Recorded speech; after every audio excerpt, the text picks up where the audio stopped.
नमस्कार दोस्तों, मैं आपकी एस्ट्रोलॉजर नीतू। यदि आप मेरे चैनल पर पहली बार आए हैं तो प्लीज़ मेरे चैनल को लाइक एंड सब्सक्राइब करें, जिससे आगे आने वाले वीडियोस की जानकारी आप लोगों को मिलती रहे।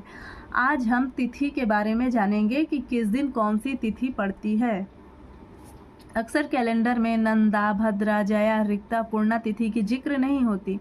वहाँ पर एकादशी, द्वादशी, त्रयोदशी, चतुर्दशी ये सारी चीज़ों का जिक्र होता है। प्रतिपदा, द्वितीया, तिथि, तृतीया और वहाँ भद्रा का भी जिक्र होता है। लेकिन अक्सर इन तिथियों, नंदा तिथि कब पड़ती है, भद्रा कब पड़ती, जया, रिक्ता, पूर्णा, ये तिथियाँ कब पड़ती हैं, किस दिन होती हैं, इनका जिक्र कैलेंडर में आपको नहीं मिलेगा।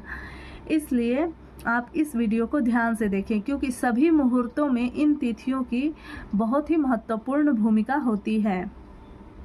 तो 5 प्रकार की तिथियां होती हैं। सबसे पहला तिथि होती है नंदा तिथि। और नंदा तिथि किस दिन पड़ती है? ये प्रतिपदा को, अमावस्या के बाद का जो पहला दिन होता है, या पूर्णिमा के बाद का जो पहला दिन होता है।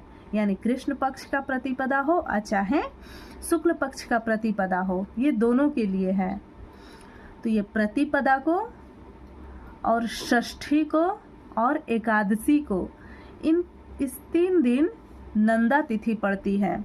और नंदा तिथि में कौन कौन से काम किए जाते हैं, इसकी भी मैं एक छोटी सी जानकारी आप लोगों को शेयर करूंगी।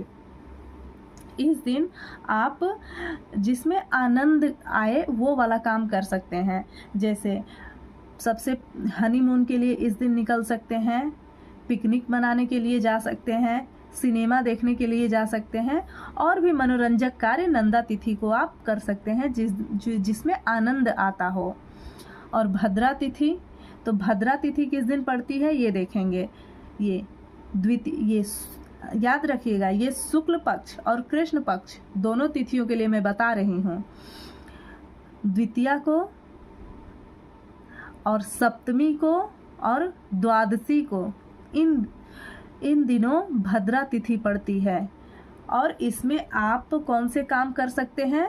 आप कैंप लगाना, अध्यात्म से जुड़ा काम, सत्यनारायण भगवान की कथा कहला सकते हैं, और इस दिन निःशुल्क दान कर सकते हैं, और व्रत आरंभ कर सकते हैं। कोई भी आपको व्रत आरंभ करना हो, जैसे कि किसी को सोमवार का व्रत आरंभ करना रहता है, किसी को एकादशी का व्रत आरंभ करना रहता है। एकादशी के दिन तो खैर नंदा तिथि पड़ेगी।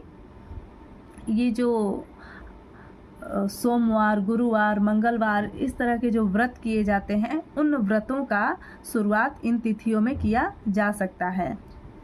और जया तिथि, जया तिथि किस दिन पड़ती है?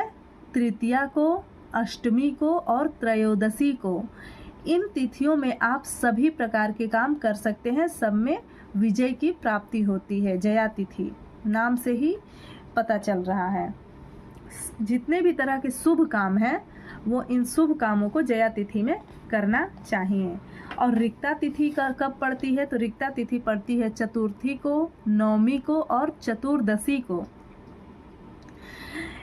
इस दिन कौन कौन से काम किए जा सकते हैं? तो इस दिन कुछ ऐसे काम जिन्हें दोबारा न करना हो, जैसे आप घर को खाली कर रहे हैं और उस घर में आपको दोबारा नहीं आना चाहते हैं, तो इस तिथि का इस्तेमाल कर सकते हैं। इस रिक्ता तिथि के दिन आप उस घर को छोड़ करके या खाली कर सकते हैं।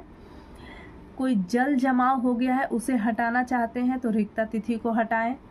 किराए का मकान छोड़ना है तो भी रिक्ता तिथि को ही मकान छोड़ें। वे सारे काम जिन्हें खाली किया जाना हो, खाली रखना हो, वो रिक्ता तिथि में कर सकते हैं। अब हो गई पूर्णा तिथि। पूर्णा तिथि किस दिन पड़ती है? पंचमी को, दसवीं को और ये पूर्णवासी कह लीजिए, या एक पूर्ण अमावस्या। तो जिस दिन चतुर्दशी के बाद आता है अमावस्या और पूर्णिमा, वो 15 होता है। तो पंचमी, दसवीं और पूर्णिमा और अमावस्या, इस दिन पूर्णा तिथि पड़ती है। और पूर्णा तिथि में आप सभी प्रकार के शुभ काम कर सकते हैं। तो ये रही तिथियों की एक छोटी सी जानकारी, आपको अच्छी लगी होगी।